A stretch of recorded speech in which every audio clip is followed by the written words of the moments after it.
There is no trying. You're either being authentic or you're not. In this episode, I dive into the trend of authenticity.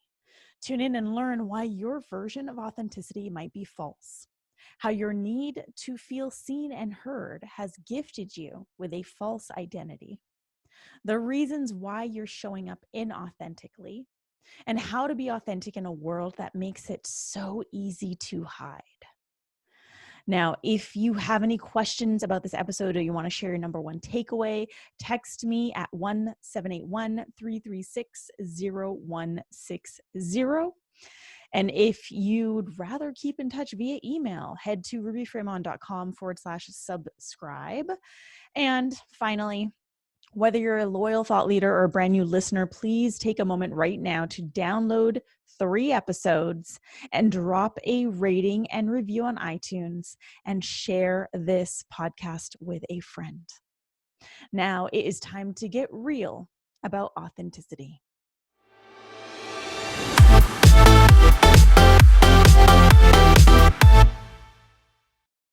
Hey, thought leaders, and welcome to another episode of today's Thought Leader. Today, I feel super duper called to speak to you about a little something called authenticity, because authenticity has become super trendy. But if you're trying to be authentic, you're doing it wrong. Now, look, over, I would say the past couple of years, maybe since about 2017 is when I really started noticing a trend of authenticity online, in the online space. People talking about authenticity, people talking about being real, people talking about showing up in your truth and all this shit. And we still have yet to really see this. This trend has, in fact, given rise to something that I like to call false authenticity. It's when you're still pretending, but now you're pretending to be authentic. Now, when it comes to being authentic, here's the best way that I can describe it.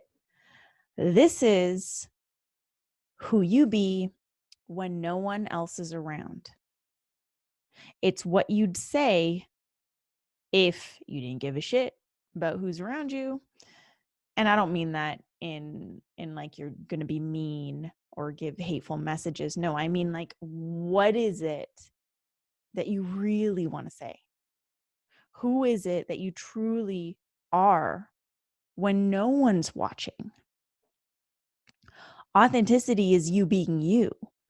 And when you're being you, there's no trying involved.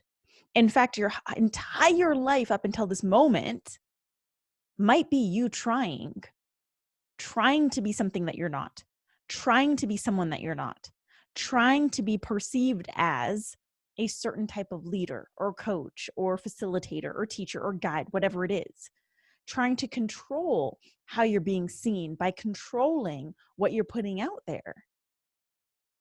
And all of this is really due to you not feeling secure as the person that you are. And I have deep compassion for this because this isn't your fault. Okay, this is due to your experiences, your upbringing. I mean, we each have our own story. We each have our own set of traumas and wounds that have brought us to this place in adulthood where we have created a habit of wearing masks. We have created a habit of carrying a false identity. And we've created these masks, or we've designed these masks and this false identity in order to protect ourselves, in order to receive the love, the sense of belonging, the acceptance that we as human beings all innately need. So at some point in time, all of this pretending and posturing and editing yourself and filtering yourself, all of this served a purpose. And maybe right now you can reflect back on your timeline and reflect back to those moments where, you know, what was the very first moment in your life where you felt like it was unsafe to be you? And when I say the word unsafe, It could be that you were in physical danger. It could also mean that it was just an emotional danger. It was the danger of not being accepted by your parents, the danger of not being loved by the people around you. What was that for you? What was that moment? For me, it's been a series of moments, and it's probably the same for you, a series of moments. And for me, it was, my upbringing and my childhood. And I was raised as a Sikh woman in a first generation family. For those of you who don't know what first generation means, it means when you are the first generation of your family to be living in a different country. And that country for us was Canada. My parents were born in India. My mom was born and raised in India. My dad was born in India and migrated to the UK. And so they were not raised the same way that I was raised. And our culture and our religious beliefs didn't necessarily merge with Western society. And my parents were doing the best that they could. But my entire life, I was told how to think, what to do, who to be in order to be loved and accepted by others. And in many cases, in order to find love and be married eventually. I mean, this is something that is, it may sound funny to you if you're not from this culture, but this is something that is dangled above our heads as Indian women our entire lives. Like, we need to be good enough in order to get married to a good family.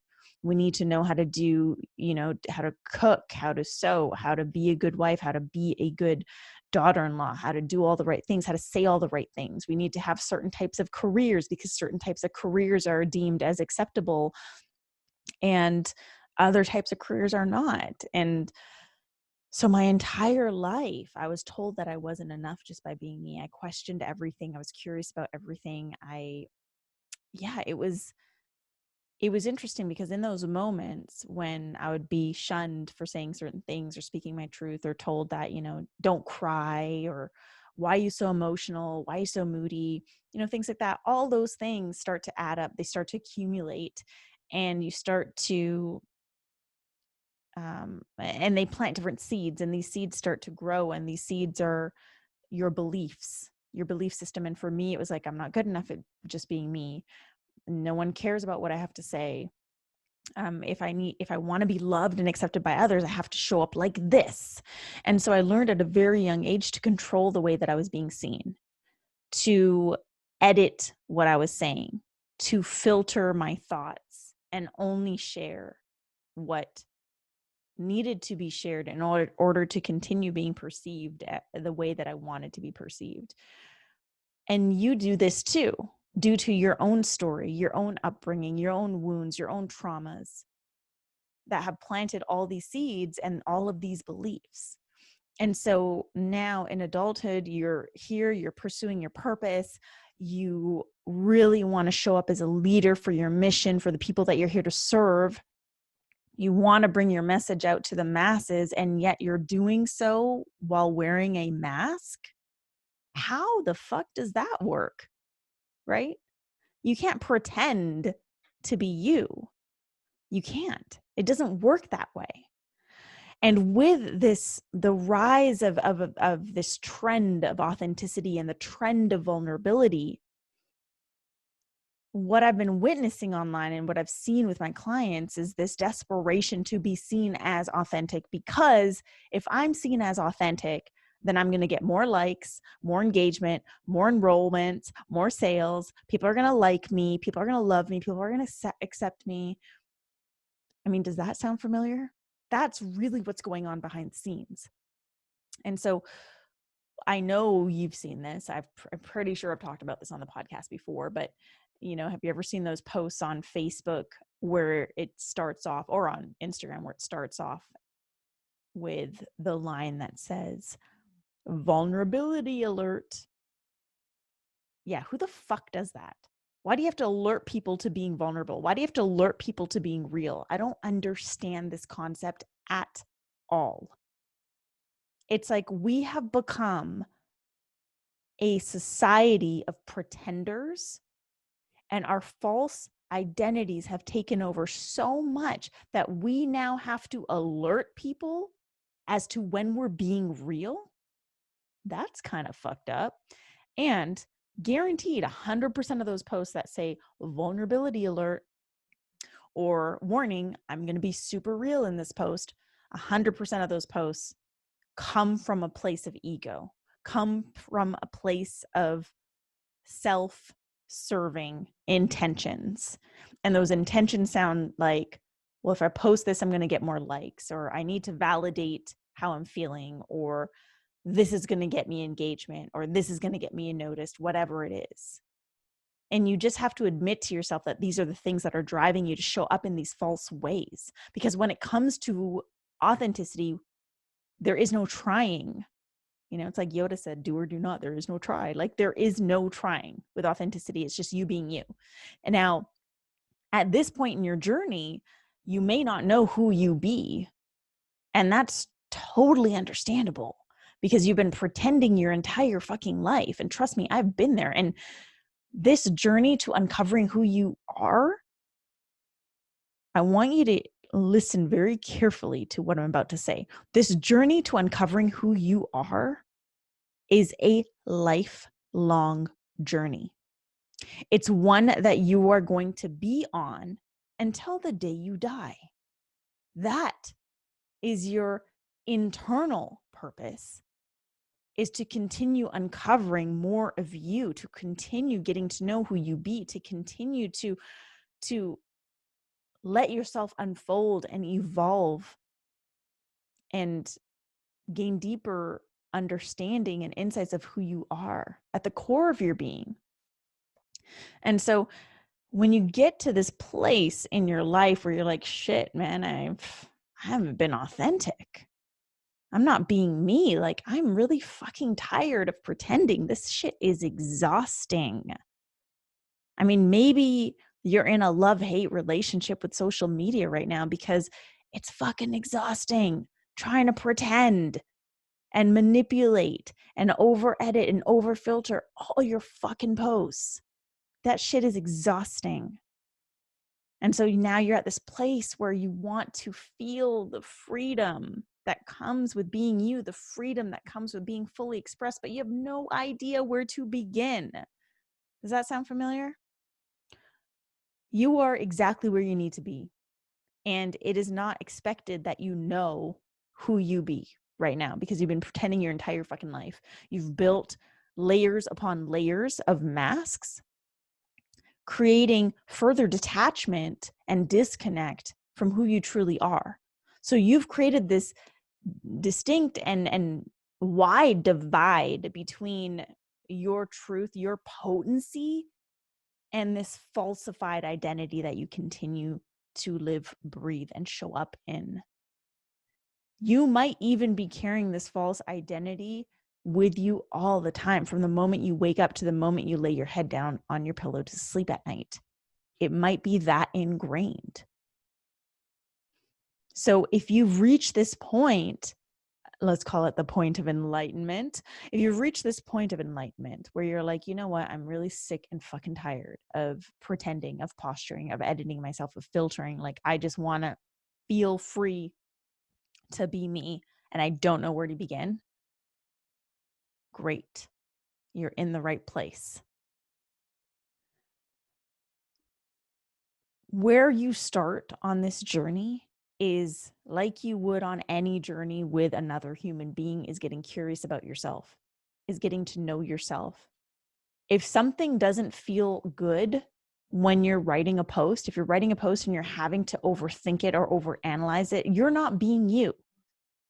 When you are fully in your potency, when you're fully locked down in your authenticity and being fully expressed, this shit's going to feel easy. It's going to feel easy to hit record on a video. It's going to feel easy to grab your phone and whip out a quick story. It's going to feel easy to write copy for posts because you're just being you. And I'm saying this from experience because I was that person who was overthinking everything. I cultivated a habit of pretending all the fucking time. And slowly I started to find ways to express myself, to express my truth. What is it that I really want to say? And if there's a hesitation there, ask yourself, why am I hesitating to say this? What am I really scared of? For me, it was always the fear of being unloved and unaccepted.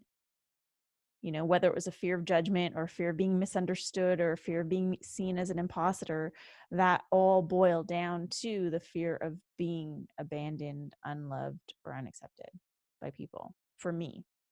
And that's what prevented me from showing up in my truth. So I want you to start to notice these things and ask yourself, well, what is it that I really want to say? How do I really want to show up? And why am I resisting this? Like what am I really scared of? And also, it's important to note that your version, your authenticity, your authentic nature, your potency is going to be very different from mine. And mine's going to be very different from the next person. So this isn't a matter of speaking louder. And I think that's what a lot of people mistake potency for. They think like, oh, I need to speak with passion and with veracity and yell and speak loudly and be all this high vibe, high energy shit. And no, that might be real for the other person, for the next person, but that's not real for you. You need to drop into what's really you. You know, it's like at my events, and I'm very aware when people are around people that they admire, that they look up to, it's very easy for them to start to mimic those things because they want to be like them. And there's been so many times at my events that I used to run here in Los Angeles, Amplified Soul Live. Like, let's be real, I say fuck a lot. It's very natural for me. It's not something that I try to do or I'm doing because it's on trend. It just flows out of my fucking mouth. And that's what happens. And you either dig it or you don't. You know, Gary Vee's the same way. And then there are people who will spit that shit out and you're like, that doesn't really feel like something you'd say.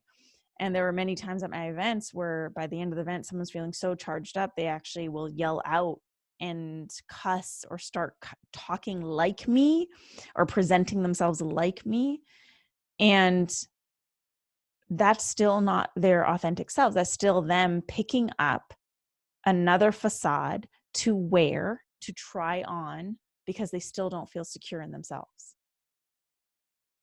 And I see this all the time. I see this with my clients. And I mean, in fact, this is the work that I do with my clients, from going to this love-hate relationship on social media, from going to pretending all the fucking time, to trying to control how they're being perceived as a leader, to just being a fully expressed, embodied leader who has ease in sharing what they want to share, what they feel called to share, and leading their purpose and leading their mission and working with clients who are actually super aligned. I mean, how great does that sound? But at the end of the day, I think the greatest gift that being authentic can gift you with is the feeling of freedom. This isn't a game of trying to be heard. This isn't a game of trying to be seen. This is about you hearing yourself and about you seeing yourself. When you're showing up in falsely authentic ways or falsely vulnerable ways, you're actually trying to be heard or seen by other people. You're not really seeing or hearing yourself.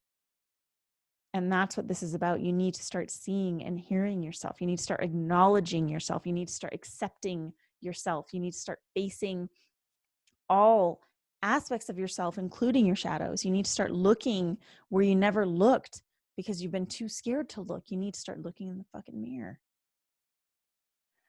Because becoming your fully expressed, authentic, potent self isn't something that's going to happen overnight. This is an evolution. Every day that I continue to lean into my potency, every day that I continue to lean into myself, I uncover new pieces of me that I'm able to then share. But I need to uncover those pieces first. I need to see those pieces of me first. I need to hear those pieces of me first. I need to acknowledge that first. because then and only then can I share those parts of me with the world. Because let's face it, like false leadership, false authenticity, like that shit is all over social media right now. It's everywhere. And I know you feel this. You feel it because you can feel the lack of integrity, the lack of congruency and the energy. And maybe you don't feel it, but you meet someone that you've admired for a long time and you meet them in person and you're severely disappointed because their presence doesn't match their online presence. That's because they're being falsely authentic online. That's not true leadership. Leadership always begins within you. And that begins with you being able to see yourself, with you being able to hear yourself, with you being able to be with yourself, to accept all pieces of yourself. Then and only then will you start to show up in more fully expressed ways. You need to be the fullest expression of your mission, of your purpose, of your vision. You need to be the totality of the results that you can create with your clients if you work with clients. You know, I was just telling a client yesterday who's a confidence coach, and yet she was hesitating at sharing her offer with her Facebook group. And I said, look, like you're all about confidence. You got to model that shit for them. You have to be that for them. You have to show them what that looks like.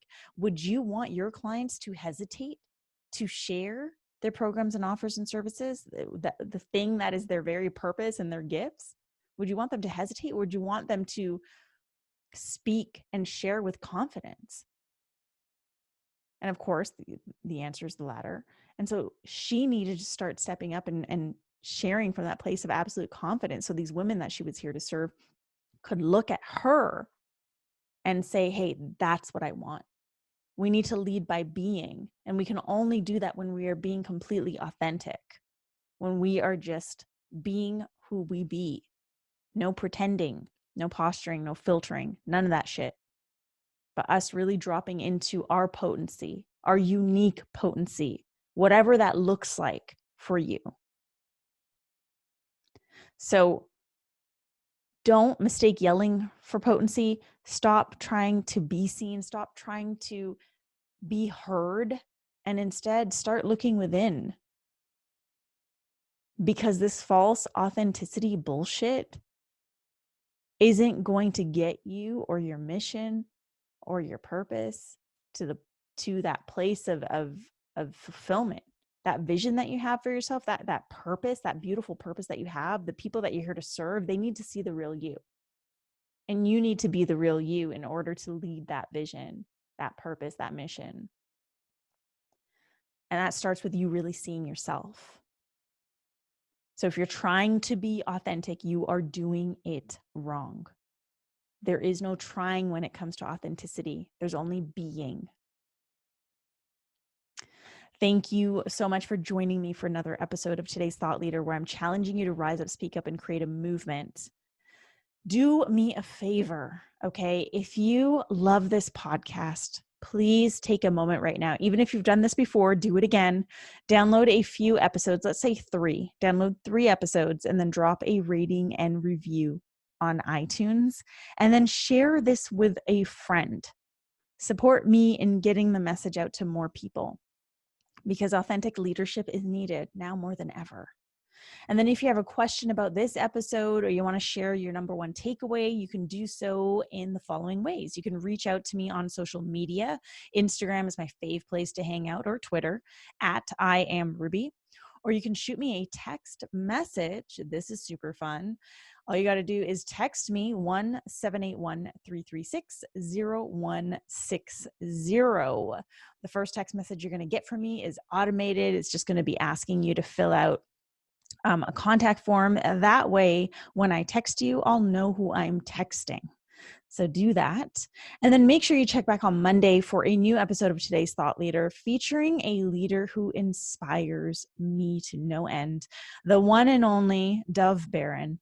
In this episode, Dove and I get real about the future of leadership. And oh my God, this is such a great conversation. So be sure to tune in. Thank you, thought leaders, and I'll see you here on Monday.